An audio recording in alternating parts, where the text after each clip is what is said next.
안녕하십니까, 이재필입니다. 자, 일요일은 시황에 대해서 올려드리는 날이죠. 자, 슈퍼위크가 지나가면서 와, 진짜 역대급 상승을 보여줬습니다.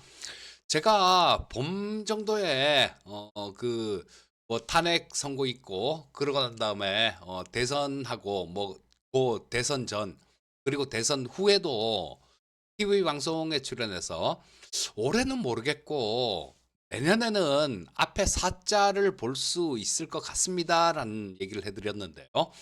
참 지금 10월 달에 벌써 이거를 4천을 돌파해 버렸어요. 제 예상보다도 훨씬 빠르고 강한 시장의 상승이 나오고 있습니다. 이거는 지난주에 있었던 에이펙 정상회담 관련되는 그런 내용들이 좀 컸다라는 생각인데요. 자, 이거 얼마나 올랐는지 한번 살펴보면요. 자, 여기 월봉입니다. 코스피가요.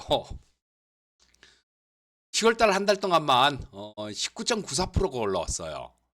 그 손에 꼽히는 역대급 강세입니다.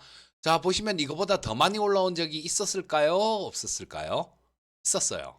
있었습니다. 언제 있었냐면 월별로 이렇게 올라온 게 98년에 있었습니다. 그때 우리나라 IMF를 맡던 때였죠. 그래서 그때 당시엔 저도 20대 후반 정도였었는데 그때 그랬었어요. 다 나라 망한 거죠. 나라 완전히 망해갖고 다 거들나서 뭐 달러가 없어서 쉽게 얘기하면 IMF한테 돈 빌려줘 이거였지 않습니까? 근데 그 부분이 극복되면서 가게 올라왔는데 우리 공부 삼아 그때 한번 볼게요. 자, 보신 그때 30% 넘게 올라온 적이 있었어요. 한 달에. 그때는 주가가 200 코스피가요. 200포인트대 277포인트까지 빠졌었습니다. 이때죠, 이때. 98년 저 6월 달에 277포인트까지 빠졌었네요. 자, 그리고 여기 한 서너 달 정도 요렇게 바닥 다지면서 이때 참 그랬었습니다. 이때 제가 지금 코드 번호 019180 THN이라는 회사가 있어요. 그 자동차 부품 회사인데 거기에 제가 총무과 일을 했었습니다. 총무과 직원으로 있었는데 그때 당시에 그 회사에서도 마찬가지로 야, 전사적으로 이 저 원가 절감 30% 방안 내놔. 그래서 뭐 총무과에서는 뭐 복사 용지를 아끼겠습니다. 이면지를 쓰도록 하겠습니다. 뭐 이면지 자르는 그런 거 사와 갖고 지금 A4 용지 사용을 줄이겠습니다. 막 이런 방안도 내고 막 그랬던 기억이 있는데 그리고 직원들도 총무과장이 그런 얘기를 했었어요. 총무팀장이 야, 우리 총무과 또 직원들 정리해고를 해야 되는데 우리도 총무과부터 먼저 저 사람을 감원을 해야 그때 저 칼자루를 쥐고 칼을 휘두르던 게뭐 총무에서 인사 노무 이런 걸 다 했었으니까요. 그렇게 할 수밖에 없다. 그러면서 제 위에 대리 두 명이 있었는데 그 둘 중에 한 명은 그만둬야 될 것 같다. 이런 얘기를 하더라고요. 저는 그때 그 얘기 듣고 참 그때는 그래도 좀 젊었을 때는 그런 게 있었어요. 의기심이랄까? 이런 게 좀 있었었던 것 같습니다. 야, 저 사람들 다 가정이 있는 사람인데, 그래, 내가 그만두자. 그러고 난 다음에 제가 그만뒀어요. 제가 그만두겠습니다 하고. 그렇게 고통스러웠던 시절이에요. 물론, 거기서 그걸 그만두고, 그러고 증권회사로 가게 돼서, 결과적으로는 지금 여기 유튜브 채널을 통해서 혹은 TV 방송을 통해서 여러분들이 이렇게 만날 수 있는 것도 그때 그만뒀으니까 제가 증권회사를 가게 됐을 거고, 그랬으니까 여러분들이 이렇게 만날 수 있는 있는지도 모르겠다라는 생각이지만요. 어쨌거나 그때 그만큼 고통스러웠던 시기였어요. 이때 보시면 98년도 10월 달이었네요. 이때 코스피가 30%가 올랐습니다. 이때 막 증권주들 막 3배씩 5배씩 막 올라오고 그랬었어요. 자, 그런 일이 있고 뭐 그때 그러고 난 다음에 뭐 여기 보면 이때도 한 20% 정도 99년에 뭐 20% 정도 이건 완전히 극복되는 단계였으니까요. 270포인트에서 지수가 1000포인트 넘어가는 그 장이었어요. 그때 첫 출발점이 30%였었고 뭐 중간중간에 19%짜리 뭐 20%짜리 뭐 이런 것들 나왔는데 그 이후로는 없었습니다. 우리 서프라임 모기지론 사태 때 그때 엄청나게 고통스러웠다가 전 세계가 다 망하는 줄 알았잖아요. 그때도 올라온 게 여기 보시게 되면 한 달에 13% 올라온 게 가장 많이 올라왔었어요. 이때 2009년도 3월 달에 13.47%가 올라왔네요. 그다음에 그 저 13% 그리고 여기서도 마찬가지 12%밖에 안 돼요. 자, 그리고 우리 코로나 지나고 난 다음에도 이렇지는 않았습니다. 자, 보면 여기서 아래 꼬리 달고 그다음에 월별로 올라온 거 보면 여기 10.9%가 올라왔죠. 근데 이런 엄청난 위기가 있었던 시기도 아니었음에도 불구하고 엄청나게 강한 모습을 보였습니다. 자, 보시면 이때도 한 13% 정도 올라와서 6월 달에도 이때 대선 치르고 난 다음이었죠. 거의 뭐 역대급이다. 뭐 이런 생각을 했었는데 지금 10월 달에는 코스피가 19.94%가 올랐어요. 이거는 주식 투자를 하는 사람들 입장에서는 칭찬을 할 수밖에 없는 일입니다. 여기다가 대고 제가 전에 제 채널에서도 한번 얘기를 했습니다만 뭐 중국 자본이 들어와서 뭐 우리나라 주식을 사서 주가를 올린다. 개 풀 뜯어먹는 소리. 아니 잘한 건 잘했다고 하고 그리고 인정하고 아 나도 잘해서 인정을 받아야 되겠다. 이게 정치하는 사람들의 가져야 될 생각인 것 같은데 어떻게든 깎아내리려고만 하니 그럴수록 아마 저를 비롯한 저는 정치에는 정말로 관심이 없던 무관심층이었었어요. 근데 작년에 계엄을 하면서 그때부터 와 진짜 플라톤 얘기가 딱 맞는구나. 그런 생각이 들더라고요. 플라톤이 그런 얘기를 했죠. 정치에 무관심한 가장 큰 대가는 가장 사악한 인간들로부터 지배를 받는 것이다. 플라톤 뭐 말이 알고 있었죠. 근데 에이 뭐 저 나 아니라도 잘 돌아가고 뭐 그러는데라고 생각했는데 서서히 그런 생각이 든 게 작년 주식 시장을 보면서 그랬었어요. 작년에 다른 나라 시장 제가 가끔 가다가 보여드리는 거 있죠. 다른 나라 시장이 얼마나 올랐는데 우리나라 시장 어땠는지. 지난주에도 아마 보여드렸을 겁니다. 딴 나라 시장 뭐 다 20%씩 이렇게 올라오는데 1년간 우리나라 시장만 마이너스였잖아요.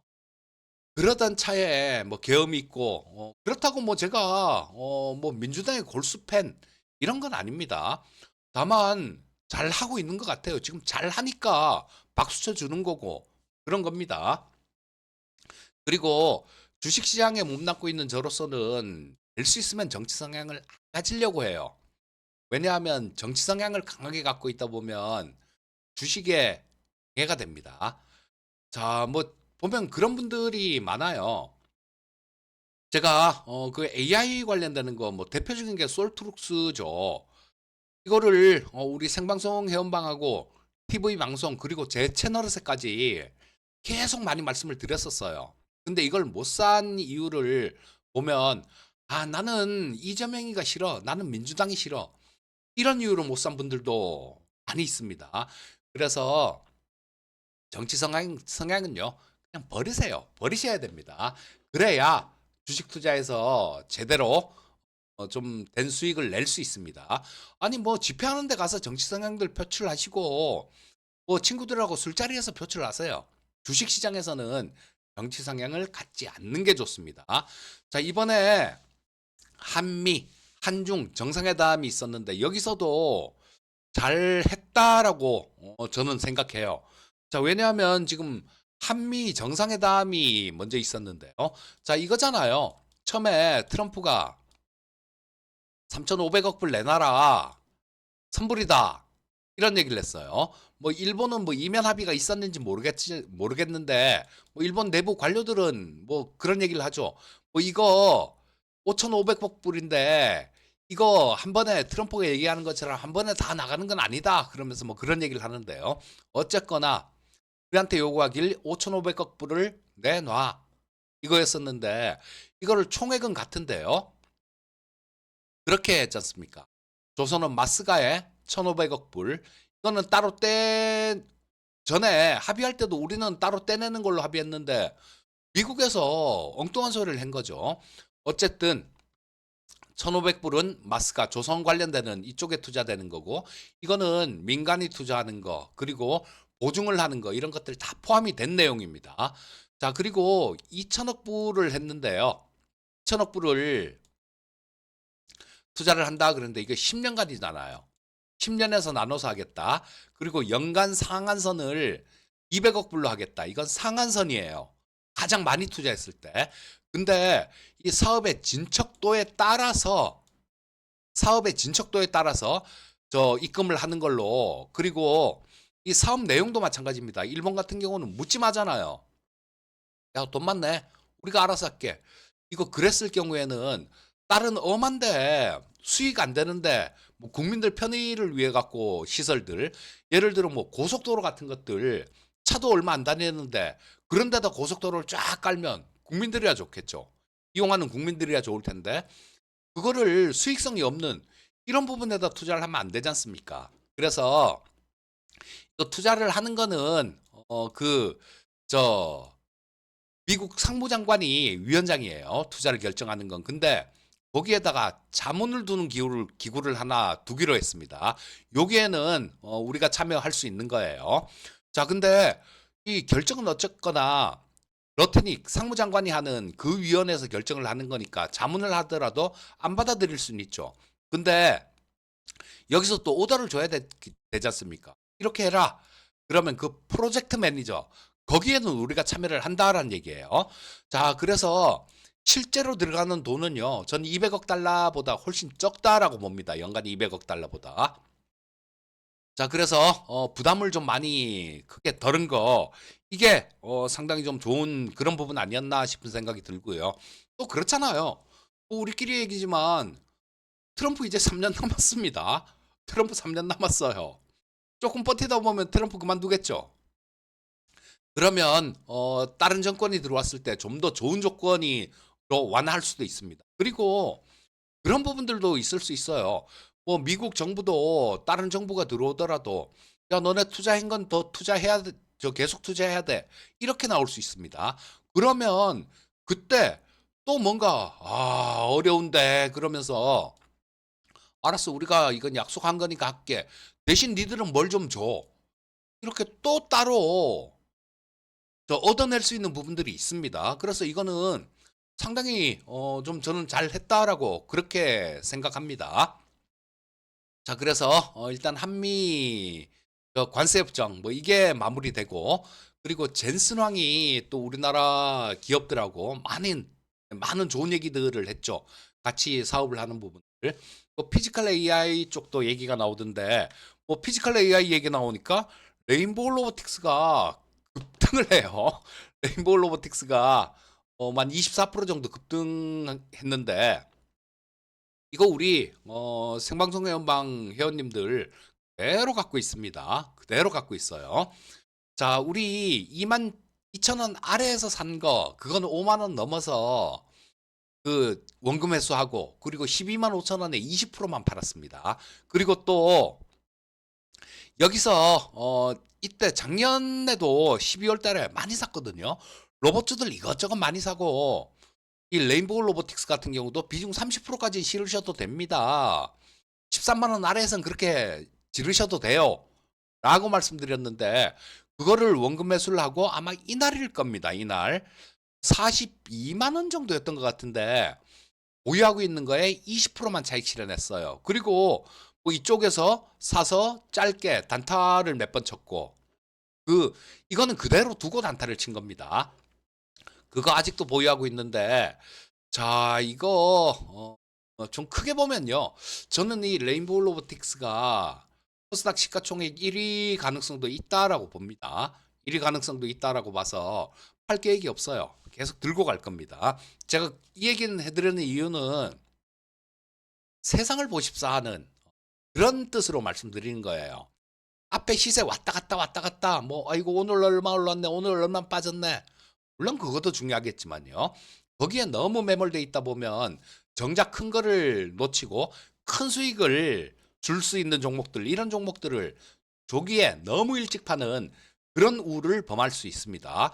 자 그러고 난 다음에는 우리 그거 핵 추진 잠수함 이거 우리 얻어냈지 않습니까? 이 핵 추진 잠수함은 여러분들 이게 어떤 거냐면요. 미국이 아무한테도 안 주는 거예요. 그때 1950년 될 겁니다.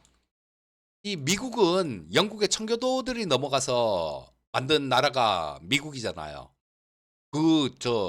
그전에도 거기 원주민들 살고 있었지만 역사 얘기하면 길어지기 때문에 그냥 간단하게만 얘기해 드리면 1950년에 옛날에 청교도들이 넘어가서 미국이라는 나라를 세웠습니다. 근데 이 핵잠수함 기술 같은 경우는요.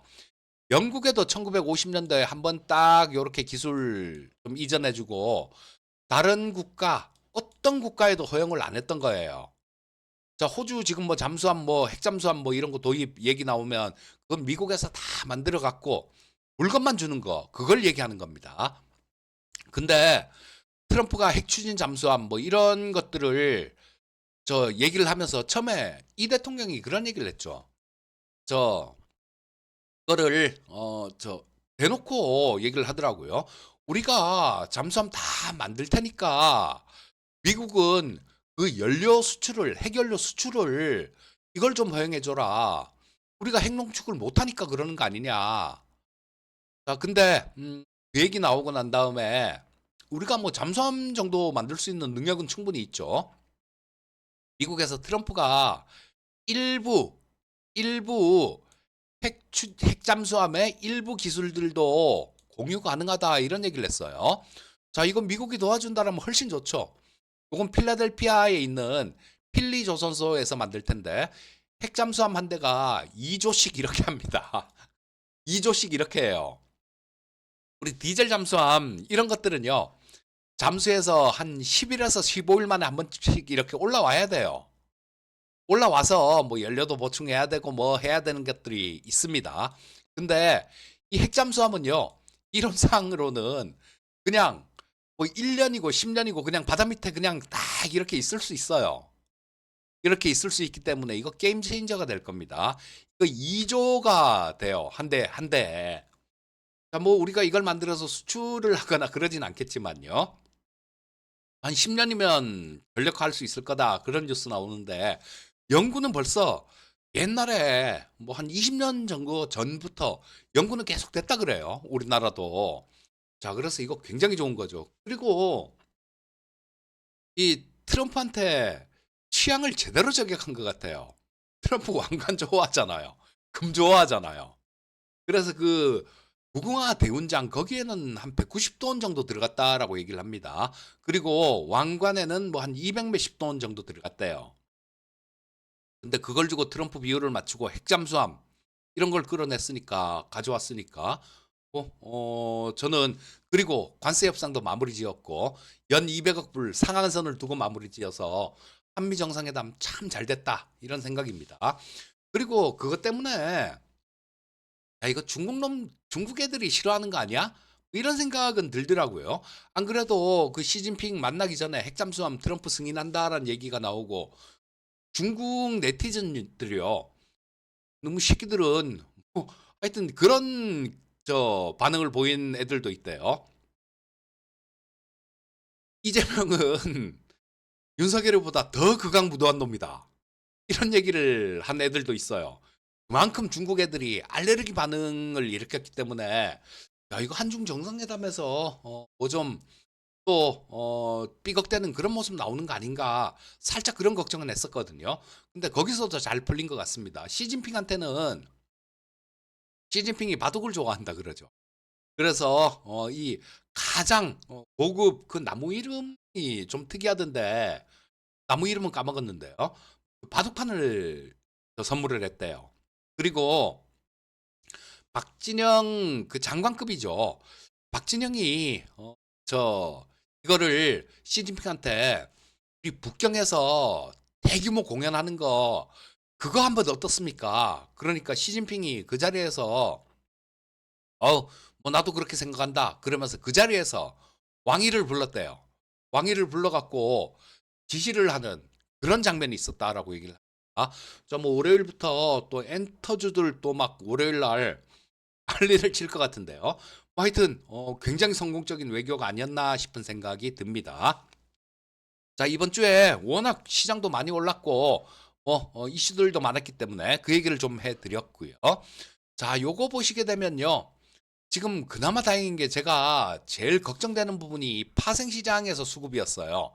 파생시장에서 수급이었는데 그 부분이 특히 옵션 시장에서 조금은 완화된 것 같습니다. 지금 선물 시장에서는 외국인들 지금 엄청나게 깨지고 있어요.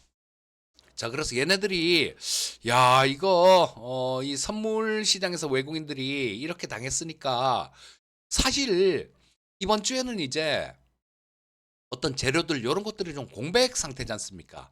에이펙 정상회담도 끝났고 모든 게 좀 공백 상태였기 때문에 시장에 대해서 조금 걱정은 됐어요. 야, 이거 재료가 사라지면 어떡하지?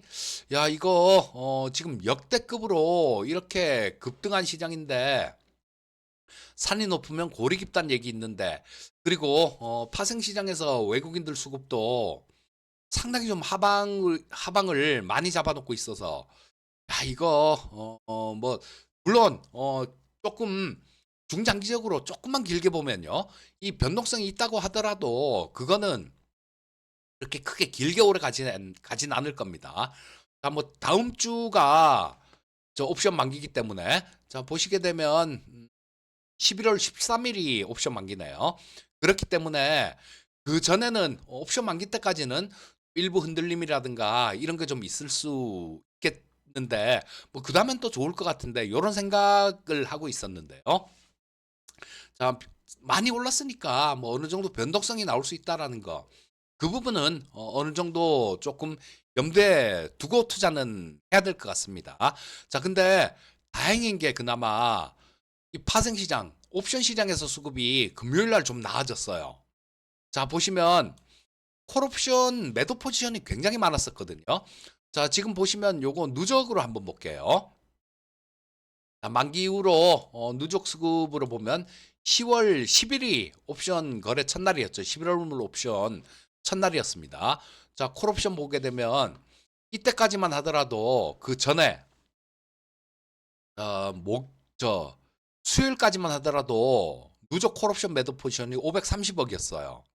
근데 이때 100억, 이때 200억 정도 목요일, 금요일 날 콜옵션 매도 포지션을 좀 줄였습니다. 근데 이거 줄여서 될 일은 아닐 거예요. 지금 여기 계속해서 누적해서 갖고 매도 친 부분이 워낙 많기 때문에 우리 10월 달에요. 옵션 뭐 외가격들 등가격들도 마찬가지고요. 외가격들 보면 뭐 20배씩 이렇게 올라왔습니다. 여기서 만약에 뭐 이날도 한 100억 가까이 매도 쳤겠네요. 10월 16일 날도. 여긴 누적 포지션이니까. 이날 100억 매도 친 외국인들은 한 2천억 물어줘야 된다는 결론이 나와요. 콜옵션에서. 자, 그래서 뭐 요거 정리해서 될 일은 아니지만 그래도 좀 많이 줄었다. 그리고 풋옵션도 마찬가지입니다. 풋옵션 여기서 매수가 되게 많았었죠. 이거 거의 깡통일 거예요.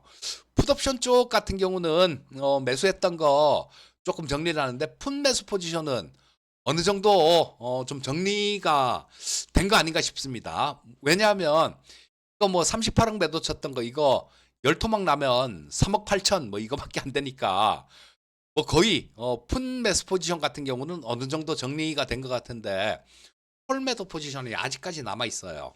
외국인들이 조금 지수가 더 이상 이렇게 크게 가는 거를 그렇게 원치는 않는다라는 얘기입니다. 빠지면 좋고 이런 얘기예요. 자, 그래서 역대급 상승을 보였는데 그나마 다행인 게 목요일, 금요일 날 외국인들 콜옵션을 102억하고 202억, 300억 이상 콜옵션을 매수 포지션을 들어오면서 좀 약간은 이들도 완전히 고집 부리지는 않는다는 거. 그게 좀 긍정적인 부분입니다. 자, 하지만 말씀드렸듯이 조정은 언제든지 나올 수 있어요. 그리고 월요일 날 만약에 또 외국인들이 콜옵션 매수를 또 잔뜩 들어오고 풋옵션은 매도를 치고 그런 모습이 나오면 시장은 뭐 그냥 잠깐 동안 뭐 왔다 갔다 하면서 뭐 기간 조정 비슷한 뭐 어느 정도 가격 조정도 있을 수 있겠지만요. 그런 모습으로 진행되지 않을까 싶은 생각이 들고 또 이 부분이 한두 주 정도 좀 조정이 있다고 하더라도요. 그 이후엔 또 바라볼 게 있습니다. 뭐가 있냐 하면 우리 3차 상법 개정안, 세법 개정안 이런 거 있지 않습니까? 연말로 갈수록 또 좋은 재료들 요런 것들이 있으니까요. 뭐 시장이 조정이 있으면 그냥 조정을 대비해 갖고 현금을 조금 늘려 놓는 거 그런 거는 괜찮을 것 같아요. 뭐 조정이 없으면 그동안 소외받았던 주식들 중에 좋은 주식들이 있거든요. 그거 사면 되는 거고 현금 조금 만들어 놨다가 뭐 조정 받으면 저 차익 실현했던 거 뭐 그거를 다시 노리든가 아니면 다른 종목을 노리든가 그렇게 해 봐도 되는 거니까 자, 100% 지금 주식 비중을 과하게 들고 있는 분들 같은 경우는 조금 현금을 조금 만들어 놓고 여유 있게 보면서 시장을 대응하는 것도 좋겠다라는 생각입니다. 자, 이번 주에는 그 외국인들 선물 시장에서 매수가 들어오느냐, 선물 시장에서 외국인들 매수 전환 필요합니다. 지금 5일째 외국인들은 선물 쪽에서 매도를 많이 쳤어요. 이때도 1조 3천억, 1조 6천억 이렇게 매도했죠. 자, 이것만 하더라도 지금 이번 주에 저 주 후반에 상당히 크게 손해를 봤을 겁니다. 그래서 선물 시장에서 외국인들이 매수로 돌아서 주느냐, 외국인들 콜옵션 매수가 들어오느냐, 풋옵션 매도 포지션을 만들어 가느냐. 요거만 보시면 됩니다. 선물은 매수가 들어와야 되고 콜옵션 역시 매수가 들어와야 되고 풋옵션은 매도가 나와야 됩니다. 자, 요렇게 요거만 챙겨 보시면 이번 주는 뭐 크게 또 대응하는데 무리 없을 것 같고요. 자, 뭐 오늘은 요 정도까지 해야 되겠네요. 자, 뭐 그리고 시장이 좀 조정이 있더라도요. 극복할 수 있는 조정이니까 그건 너무 걱정하지 않으셔도 되겠다. 요렇게 말씀드리겠습니다. 자, 항상 성공 투자하시고요. 저는 다음에 또 뵙도록 하겠습니다. 감사합니다.